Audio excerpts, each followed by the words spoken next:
pelajaran dan motivasi dan kecekalan Pak Mahdi hari ini, Dr. Mahdi hari ini membuatkan Dr. Mahdi berjaya hingga ke hari ini. Saya harap pelajar-pelajar semua dapat menjadi ataupun menjadikan kisah Dr. Mahdi ini sebagai satu inspirasi supaya kita walaupun tak ada duit, kita rasa sedih macam mana pun, kita masih nak belajar sungguh-sungguh supaya kita dapat mengubah masa depan keluarga kita.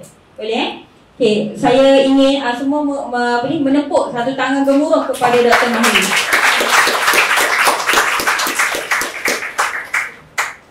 Terima kasih banyak-banyak kepada Dekan dan juga Dr. Awang, Dr. Syifa, Dr. Zahid di belakang yang sudi datang ke program ini.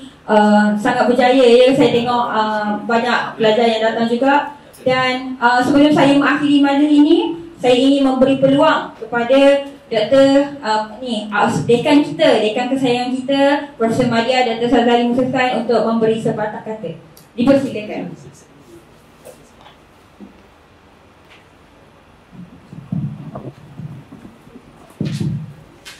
Assalamualaikum warahmatullahi wabarakatuh dan salam sejahtera.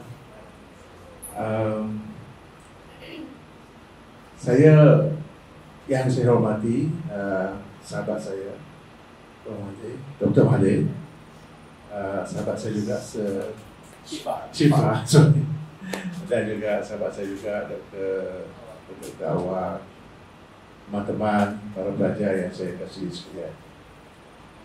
Bercakap tentang tajuk yang telah diberikan oleh Dr. Mahdi, sebenarnya semasa saya duduk di sana terbayang dalam diri saya juga tentang sejarah saya sebenarnya.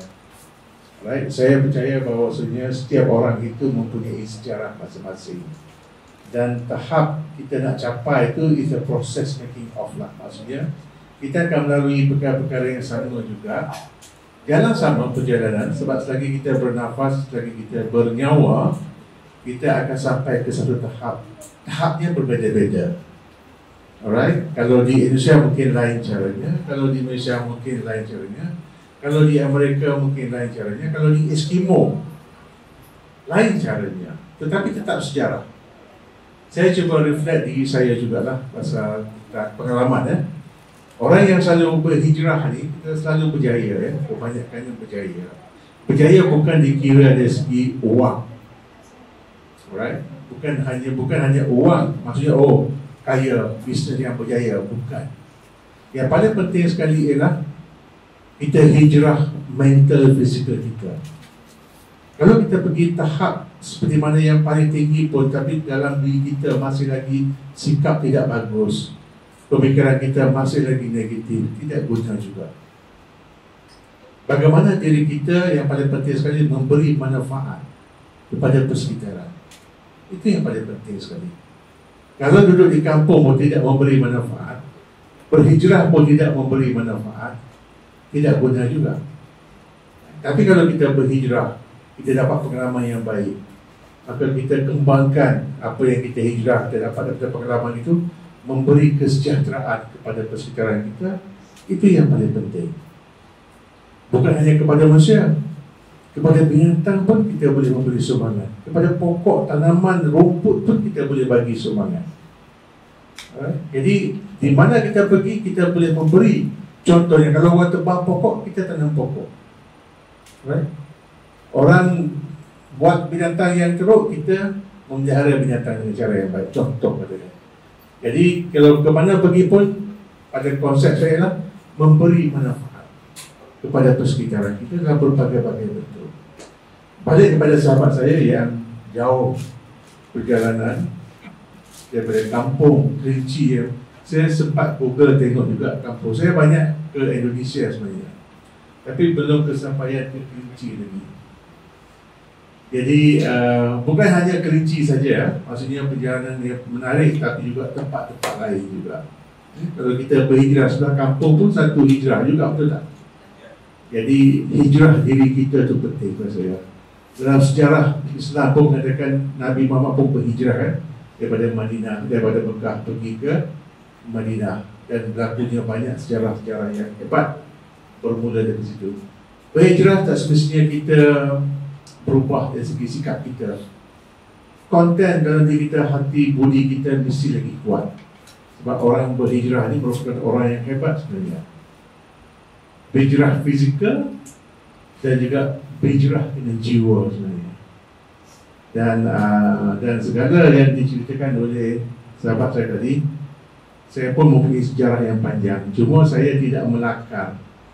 Bapa mungkin menulis, saya melakar, menghasilkan artwork dan sebagainya, arisan dan sebagainya. Mungkin boleh digabungkan antara perkataan dan juga dalam bentuk tulisan. Itu lagi menarik impaknya, right?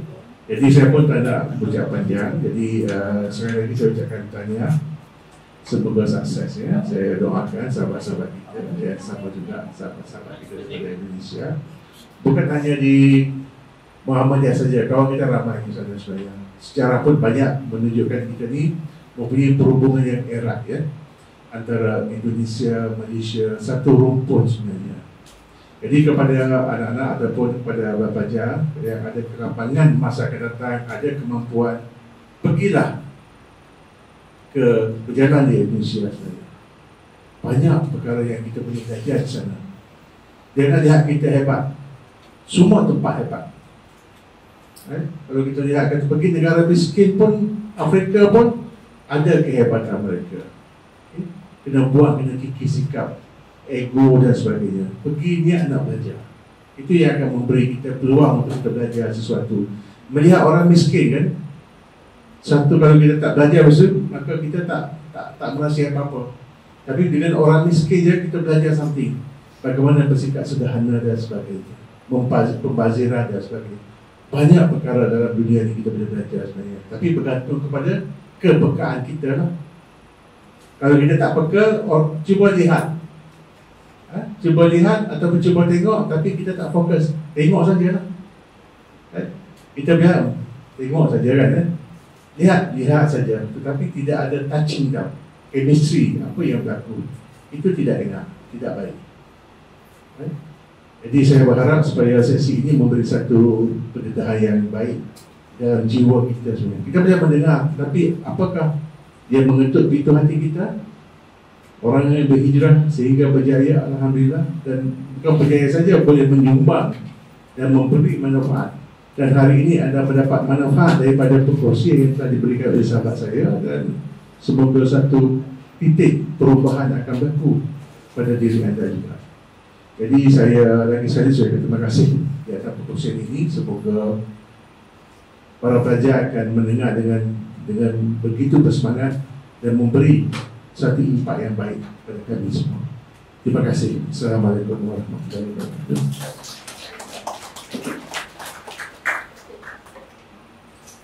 Waalaikumsalam warahmatullahi wabarakatuh. Terima kasih kepada Prof. Madia Dr. Sabzali Musukan di atas kata ulasan ataupun nasihat yang panjang lebar untuk kita semua. Saya pun walaupun dah habis belajar, masih sentiasa menjadi pelajar kepada Dr. Sab selama inilah. Okey, seterusnya saya nak menjemput pengarah Pusat Kajian Kecemerlangan Melayu, Prof. Madia Dr. Awang Azman Awang Pawi untuk memberikan sepatah dukat. Terima kasih pengacara Dr. Asma yang dimuliakan tetamu, Dr. kita panggil Pak Mahli, Pak Sifa, Dekan Prof. Madia Dr. Sab, Dr. Safa, Ketua Jabatan, Dr. Zahir, dan rakan-rakan pelajar kita yang disayangi saya semua. Okey, menarik. Pertamanya saya nak alu-alukan kedatangan daripada rombongan Universiti Muhammadiyah. Universiti Muhammadiyah ini, saya pula dia tukar promosi ya. Ada 172 Universiti Muhammadiyah di Indonesia. Bayangkan, anda nak fakulti mana semua ada. Farmasi, undang-undang, medical, social science, agama ada. 172. Dan 1 sen pun tanpa bantuan pemerintah. Malah Bank Indonesia pun mereka nak beli dah Muhammadiyah. Satu gerakan massa yang besar. Satu gerakan Islam yang besar, yang patut dicontohi oleh orang Islam di Malaysia. Dan tenaga pengajarnya orang hebat-hebat. Pak Mahli banyak berantau. Pak Sifa sampai ke Berkeley ya, Berkeley ke Chicago. Indiana. Dia sampai ke Universiti Indiana. ambil PhD dia. Jadi ini suatu ruang yang kita boleh kongsi bersama. Kalau Pak Mahli tadi ceritakan identiti beliau waktu kecil di Kerinci, kemudian berhijrah di Jogja. Bagaimana perjalanan itu, otomatis itu patut menjadi contoh kepada kita, memberi kebijaksanaan kepada kita bahawa kita ni kena berusaha dalam hidup ni. Orang kata hidup dia keras, tapi perlu diteruskan juga. Ini satu ni. Identiti ni memang kita belajar di dalam pengajian Melayu tentang identiti Melayu. Kerinci bahagian daripada dunia Melayu. Kalau kita lihat identiti dekan kita, dekan kita ni kalau kita lihat wajah mereka lain sikit kan, macam anda tengok cerita Hollywood begitulah, terutama zaman muda dia. Kalau dari segi identiti, macam mana dia menyatu di dunia Melayu kan? Dr. Sab ni keturunan Pashtun. Pashtun dari mana agaknya? Iran. Iran. Jadi anda tengok dia bukan dari Kala tau, Iran. Kemudian berkembang di Pakistan, berkembang di Afghanistan. Ini identiti. Macam mana sampai di tanah Melayu, sampai di dunia Melayu. Yang Tok Syekh tu kita panggil lah, hebat. Sudah dipanggil Datuk, panggil Syekh lagi, tinggi gelaran dia. Tok Syekh. Mana ada orang panggil Tok Syekh kan? Dia panggil Datuk lagi, panggil Syekh. Maknanya bagaimana kedudukan dia dalam masyarakat itu. Ini kita belajar kalau ambil khusus saya identiti Melayu. Kita panggil macam mana gelaran itu menunjukkan status, menunjukkan sejarah budaya, sejarah kebudayaan. Menarik. Pak Mahli, orang Kerinci, tinggal di Jogja, macam mana dia boleh survive di tengah-tengah orang Jawa, ini Pak Syifa. Dan ramai orang Minang boleh survive. Pak Safri boleh jadi profesor dekat Universiti Gajah Mada, universiti top 3 yang di Indonesia, boleh survive. Orang Kerinci ke Jogja. Anak-anak Pak Mahli, dia sudah tidak main lagi Jogja. Dia main di Norway sekarang anak dia. S3 ya? PhD dekat Norway. Bayangkan kalau anak Pak Mahli buat autobiografi pula. Ayah dia, dulu dia Kerinci, datang ke Jogja. Tapi autobiografi anak dia lain pula. Ayah dia, atuk dia asal Kerinci, tapi anak dia, tapi dia sekarang sudah di Norway. Mungkin siapa tahu berkahwin dengan orang Norway, lain pula, membentuk masyarakat hybrid. Dalam identiti kita belajar masyarakat hybrid ataupun campuran. Ini sejarah identiti. Sama juga kalau kita di Filipina, mestizo. Macam mana orang Spanyol itu bercampur dengan orang Filipin yang asli. Jadi mestizo, kacukan. Jadi ini sesuatu yang menarik. Yang kita kena kaitkan dengan ilmu yang kita pelajari. Bukannya kita sekadar suka-suka datang, jemput. Jadi kita kena melihat daripada proses Kerinci. Kita lihat tadi dia berisi Pashtun. Macam mana membentuk identiti di dunia Melayu, membentuk identiti di Asia Tenggara. Jadi apa-apa yang anda pelajari dalam kuliah, kita kena lihat dari segi realiti yang berlaku dalam masyarakat untuk kita faham. Tidak ada orang lain yang lebih faham tentang identiti orang Melayu, manusia di dunia Melayu, Nusa Nusantara, melainkan anda. Anda keluar nanti, anda lah menjadi dianggap pakar rujuk, untuk dirujuk sebagai menceritakan identiti.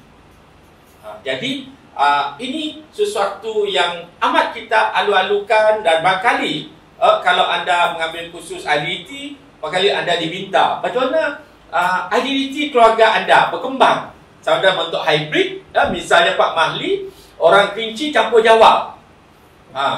Saya teringat waktu saya di Jakarta, lama tahun 2001. Saya masih muda ketika itu, anda mungkin belum lahir tapi saya masih muda juga. Dia mempekerjakan seorang yang siswi, mungkin siswi atau pelajar postgrad, dia memperkenalkan diri, menyebabkan saya begitu kaget sekali. Dia kata, saya ni janda. Kenapa? Saya ni jenis suka janda ke kepala saya? Saya suka muda-muda macam anda, saya tak nak janda. Rupanya itu akronim Jawa campur Sunda. Jadi kita jadi terkejut. Kenapa dia datang memperkenalkan diri sebagai janda? Kita ingat kita kita jadi janda. Kita bukan. Saya nak macam anda semua. Satu lagi, pembantu rumah saya. Ini penting kita belajar identiti budaya kan. Dia kata, dia ni takwa. Dia kata, orang takwa. Tak pernah saya jumpa pelajar saya, orang saya kenal mendakwa dia bertakwa. Rupanya, apa? Batak campur Jawa. Batak campur Jawa. Batak jadi tak, Jawa jadi wa. Jadi takwa. Mulai jadi prasangka kita akan hilang bila kita memahami budaya. Itu moral kita ini, mesej yang saya nak sampai. Sebab itulah kita sebagai pelajar, kita kena sentiasa nak belajar. Jangan dia mengaku janda, anda sudah prejudis, anda sudah rasa insult, ada rasa yang prejudis dan label macam-macam. Kita kena belajar budaya daripada takwa, janda, macam-macam istilah menarik di Indonesia ya. Jadi itu saja saya nak kongsikan. Sangat gembira dapat menerima pengkesahan naratif kisah tentang identiti. Saya percaya setiap kita di sini mempunyai identiti sendiri. Cuma anda malu-malu untuk share. Tak apa, satu ketika anda akan rakamkan juga untuk kita turunkan. Kalau tidak di-share itu akan pupus. Kalau di Kerinci sendiri, Indonesia, saya pernah beritahu hari Sabtu lepas 253,000 saja orang Kerinci di Indonesia. Kalau di Malaysia, orang Kerinci tak ramai juga. Orang Jawa di Malaysia 5 juta. Mungkin anda ada keturunan Jawa kat sini, tapi tak nak mengaku di dalam kelakar. Sebab tentang identiti, kadang-kadang ibu bapa walaupun dia Jawa, bila dia sudah ada beranak, dia tak letak dia sebagai Jawa, dia tak Melayu. Pernah juga berlaku. Sama juga masyarakat Melanau di Sarawak. Pada tahun 70-an mereka tak mengaku mereka Melanau, mereka letak sebagai Melayu. Walaupun bahasa Melanau dia sangat fasih. Ini juga ada sejarah identiti mengapa mereka tidak meletak diri mereka Melanau dan meletakkan Melayu. Nanti kalau kita lihat identiti itu menarik. Sekian saja, saya tak nak pukul 10 dah, waktu kecederaan sudah. Terima kasih. Saya harap perkongsian dengan Pak Mahli, perkongsian juga ulasan daripada Pak Dekan kita tadi amat membantu dan memberikan kita inspirasi untuk berjaya, untuk menokar dalam hidup. Kalau anda tak pergi Indonesia 5 tahun selepas anda kerja, anda tak cukup. Ada sesuatu, paling kurang anda pergi Bandung, Jakarta ataupun Sumatera, Padang, makanannya sangat sedap. Okey, sekian, terima kasih. Terima kasih kepada pengarah kajian Pusat Kajian Kecemarangan Melayu, Prof. Mahdia Dr. Awang Azman Awang Bawi. Dr. Syafah tak nak bercakap kan? Okay. Ini dah mengganggu masa Dr. juga sebab kita ada Syafah. Tapi sebelum tu, kita nak sampaikan cendera mata kepada tetamu kita. Oleh itu saya menjemput Dr. Syafah Limsakan, Prof. Mahdia untuk ke hadapan untuk memberi cenderah hati kepada tetamu kita dari jauh.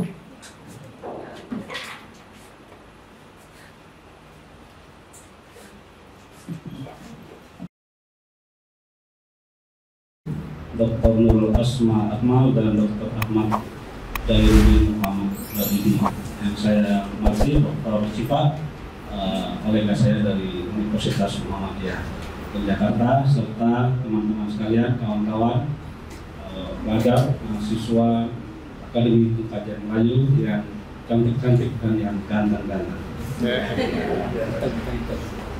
Alhamdulillah, saya bersyukur pada Allah bisa hadir di ruangan ini. Izinkan saya bercakap dalam bahasa Indonesia. Tidak banyak beda lah dengan bahasa Melayu. Kita satu rumpun. Saya merasa sangat terhormat Pak Dekan Awang. Sama sekali di luar ekspektasi saya bahwa buku ini dibincangkan di University Malaya. di Indonesia, Universitas Malaya saya kira salah satu rujukan kita, ya. Apalagi di Universitas Muhammadiyah Yogyakarta yang sedang berjuang untuk sampai pada world class. Dan Universitas Malaya sudah lama mencapai world class university. Nah, baik.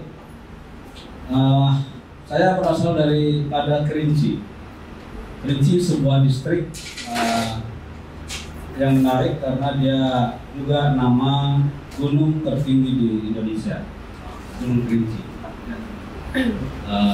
Dia punya danau juga, Danau Kerinci. Alamnya sangat indah, cantik. Dokter Awam dan Dokter Asma sudah sampai ke sana. Salah satu tanda Kerinci itu cantik adalah ketika Dokter Asma sampai di sana, dia tidak langsung masuk rumah, tapi langsung cari sudut-sudut untuk selfie, foto. Nah, samping itu juga karena daerah dingin, maka makanannya juga enak.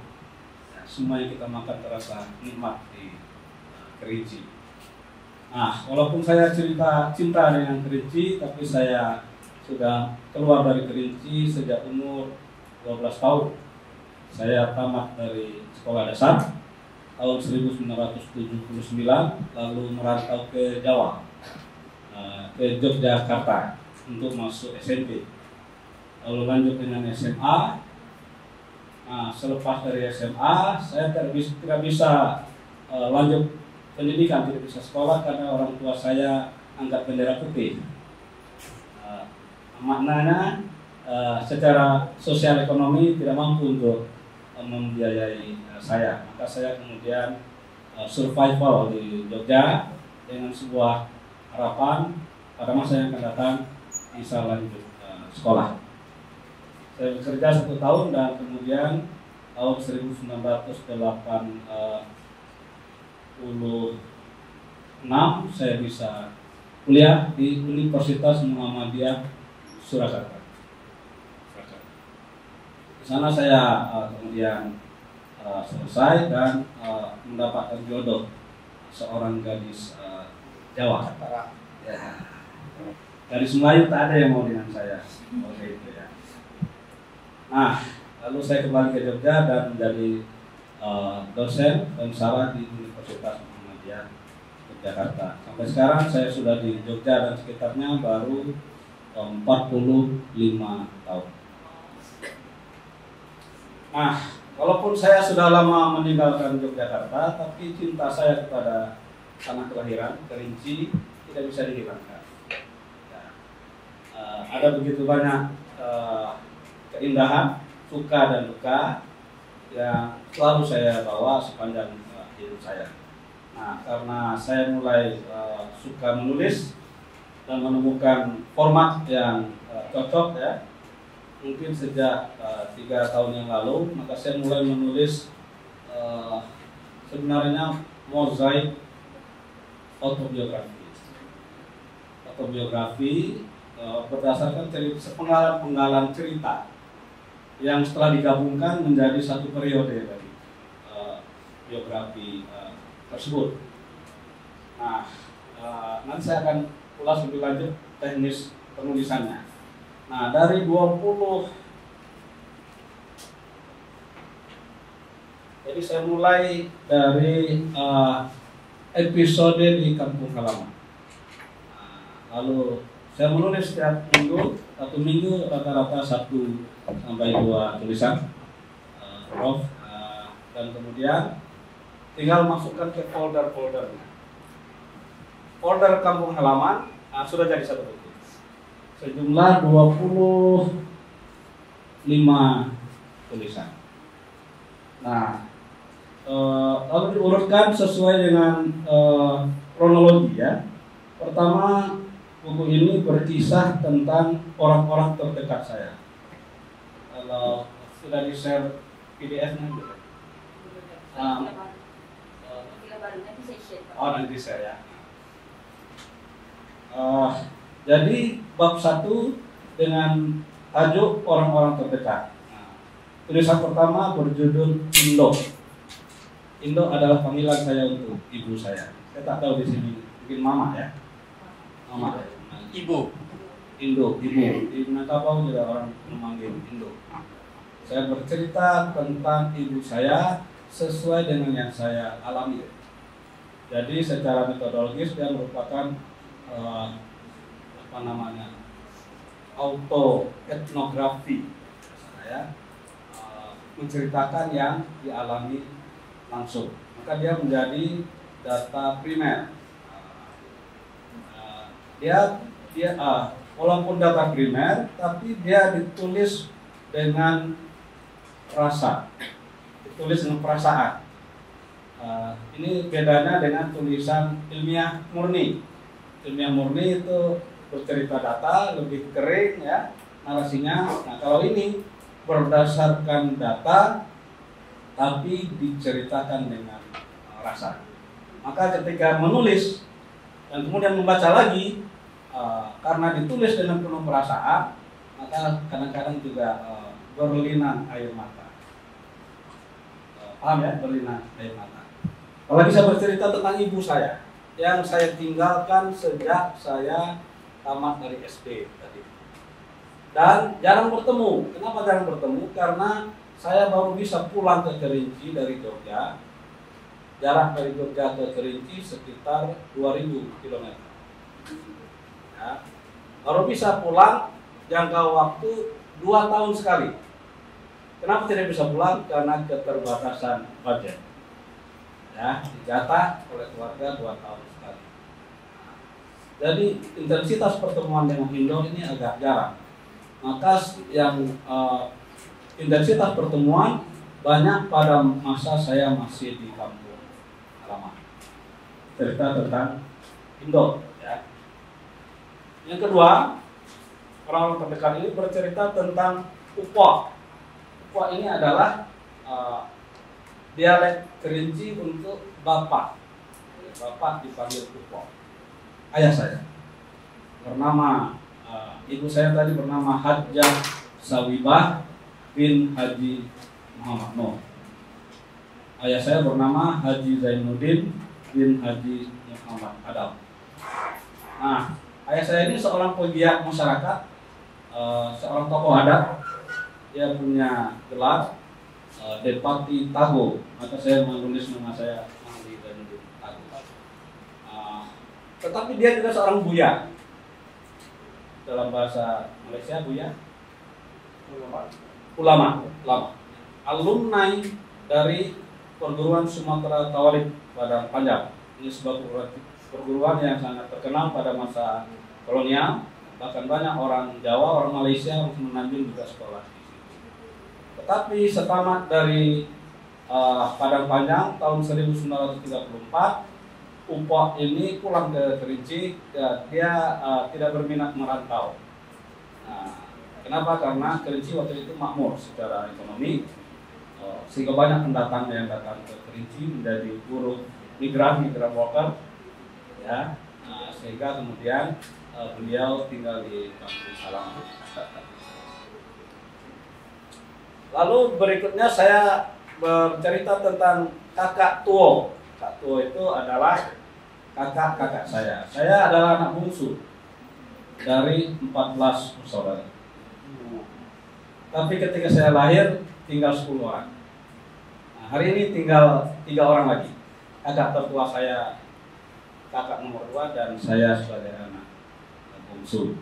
Kemarin waktu kita ke Kerinci bertemu dengan 2 kakak saya. Oke. Nah, pada bab 2 saya bercerita tentang kehidupan sosial di kampung halaman saya. Ya. Sosial yang pertama tentang sawah untoh dan jalan luhuh. Sawah untoh itu sawah runtuh, yaitu sawah yang lokasi pertanahannya banyak yang runtuh, yang disebut sawah runtuh. Sawah untoh itu adalah sawah sumber ekonomi keluarga saya. Jalan luhuh itu adalah jalan lurus, yaitu suatu kawasan di mana di tengah perbukitan pegunungan Barisan itu tidak banyak jalan yang lurus. Hanya ada satu kira-kira 2 km jalan yang lurus, sehingga kawasan itu disebut jalan lurus, jalan luhuh.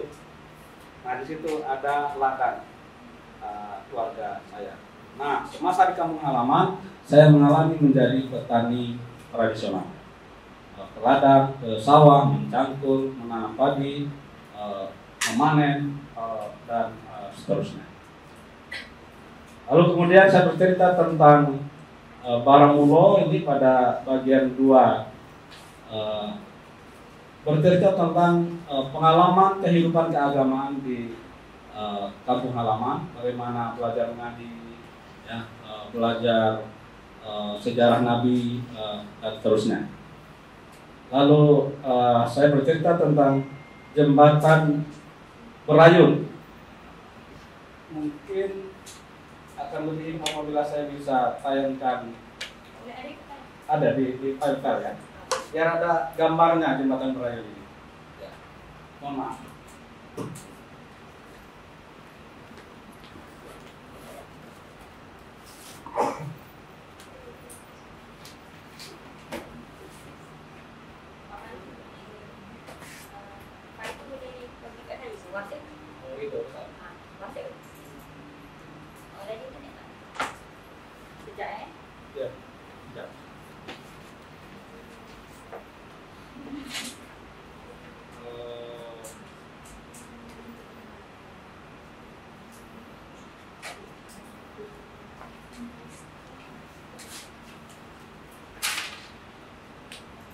Nah, jembatan Berayun itu adalah jembatan ini di koper buku ini. Jadi di depan rumah saya itu ada sungai namanya Batang Merangin. Sungai ini mengalirkan air Danau Kerinci. Nanti akan bermuara di Sungai Batanghari di bawah di Jambi. Ini masih di atas gunung. Nah, dari beranda rumah saya itu rumah Melayu dari kayu 2 lantai. Di depannya ada beranda. Kalau duduk di beranda, pemandangannya adalah jembatan Berayun. Sangat cantik. Berayun, di belakang ada rumah Melayu, lalu di belakangnya hutan belantara. Jadi kalau berlalu-lalang di Kuala Lumpur melihat pohon-pohon, saya jadi teringat dengan kampung halaman. Ya. Oke, baik, saya lanjutkan.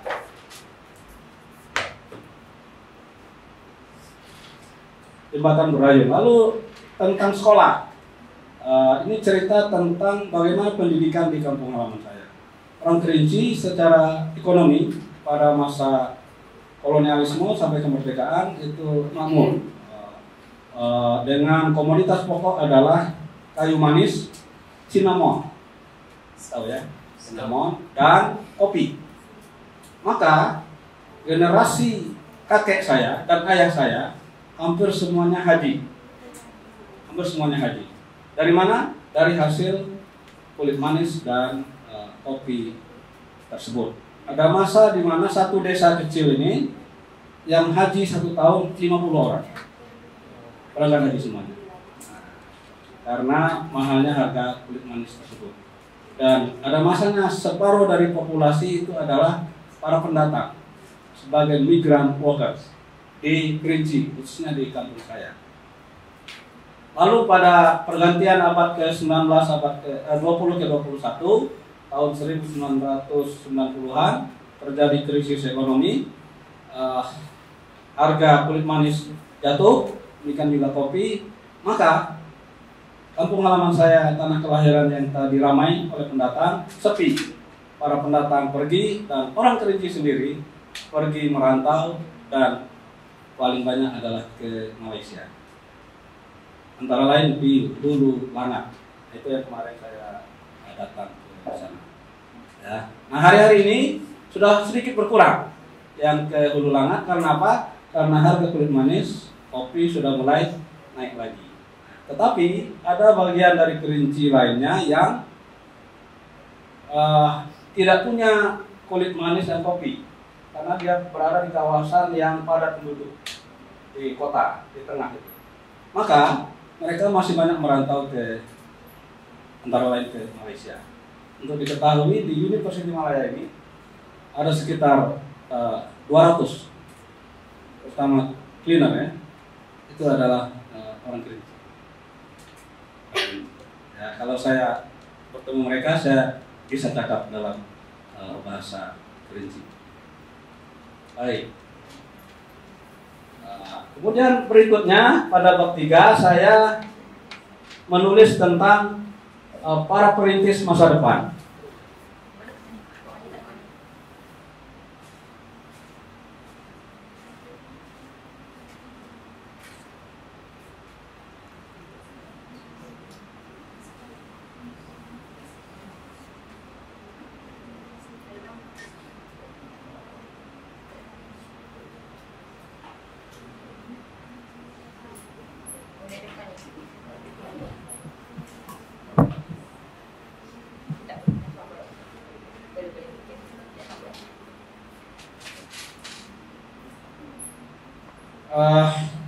Saya bercerita tentang orang kampung halaman saya yang lama merantau ke luar Kerinci, ya, mulai dari di kota kabupaten namanya Sungai Penuh, lalu yang menjadi tentara di Bandung, lalu yang merantau di Jambi, di Jakarta, di Bengkulu. Hari ini saya sedang menulis bagian dari program ini adalah orang-orang Kerinci di Malaysia. Orang-orang Kerinci di Malaysia. Nah, bagian ini mungkin saya bisa bercerita, tapi tidak di buku ini. Ada seorang anak Kerinci datang ke sini sebagai mahasiswa Universitas Malaya dan sebagai cleaner, sekaligus sebagai cleaner. Dan sudah lulus, sudah selesai, karena dia menjadi pensara di Universitas Jambi.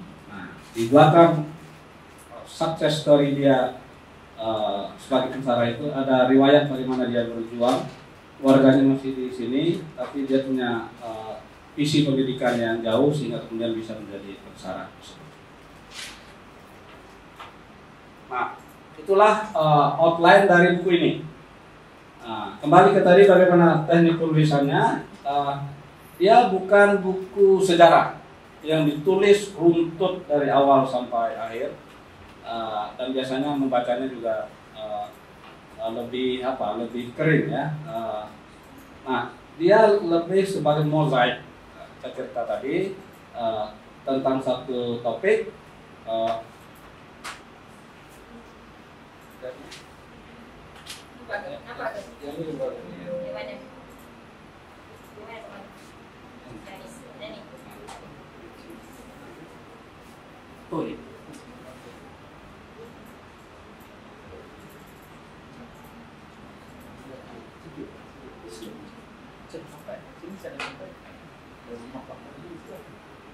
Nah, ini kalau duduk di beranda rumah saya, melihat ke depan, nampaklah Sungai Batang Merangin, jembatan berayun dibuat oleh Belanda tahun 1924. Lalu rumah seperti desa kecil gitu ya. Lalu di belakangnya adalah Bukit Barisan, hutan Sumatera, sangat cantik. Di sini saya bermain pada masa kecil, melompat dari jembatan, berenang gitu. Lalu mandi lampau itu naik biduk, perahu kecil. Perahu kecil. Kita ke hulu, perahu ditenggelamkan, lalu kita lompat-lompat dari atas. Nah, sekarang mandi lampaunya dalam bentuk arung jeram. Arung jeram apa? Pakai perahu karet besar. Karena turun dari Kerinci, ini ketinggian sekitar 1000 meter di atas permukaan laut. Nah, selepas dari desa ini, nanti jeram itu harus deras. Nah, sekarang anak-anak di kampung ini dia main arung jeram itu tadi, tidak di sini lagi. Ya. Dan ini menjadi salah satu destinasi wisata provinsi Jambi sekarang. Baik, mungkin saya masuk pada teknik penulisan buku ini. Jadi saya terus menulis, ketika saya ingat kampung halaman, saya tulis terus. Masuk dalam sebuah folder, masuk Indo, masuk folder kampung halaman. Pupok, masuk folder kampung halaman. Jembatan Berayun, masuk lagi. Sampai 25 tulisan, jadilah buku tentang Kerinci. Sudah ada 25 tulisan lagi. Seri kedua dari autobiografi saya tentang bagaimana saya bisa bertahan, survival ketika sekolah di Jogja, sampai pada titik di mana saya bisa tidak membebani keluarga saya lagi. Saya izin untuk merantau, orang tua tidak kirim biaya lagi, dan saya bekerja sebagai tukang ketik ya. Ketik itu apa, tukang ketik? Juru tulis di sebuah sekolah di Jogja pada masa itu. Nah itu saya bangga sekali. Nah buku kedua nanti judulnya adalah Meniti Gelombang Menaklukkan Jogja. Menaklukkan Jogja artinya saya bisa sekolah tanpa membiayai orang tua saya.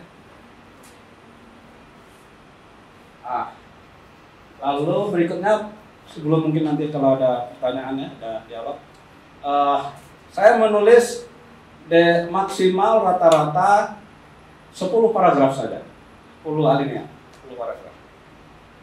10 alinea dengan masing-masing paragraf maksimal kalau di mesin ketik itu 10 baris, 10 baris, dan menggunakan kalimat-kalimat sederhana dengan diksi-diksi yang dipilih yang menyentuh perasaan, sehingga membacanya itu tidak melelahkan. Ya, lalu 8 paragraf itu isi, 1 paragraf pengantar dan 1 paragraf penutup. Nah, ya, selesai 1 tulisan tentang ILO, pindah tulisan tentang UPO, dan seterusnya dan seterusnya. Nah, dengan teknik seperti ini saya bisa membuat paragraf dimanapun saya berada menggunakan handphone. Ya, 1 paragraf kira-kira 150 watt, pindah ke laptop lalu saya edit sambil jalan.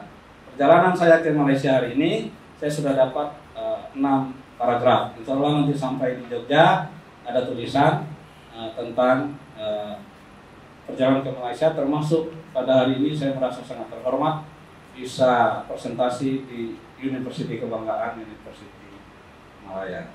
Sekali lagi saya ucapkan terima kasih. Selamat menikmati buku ini. Nanti PDF-nya bisa di-share. Saya tidak jual buku. Siapa yang mau membacanya silahkan.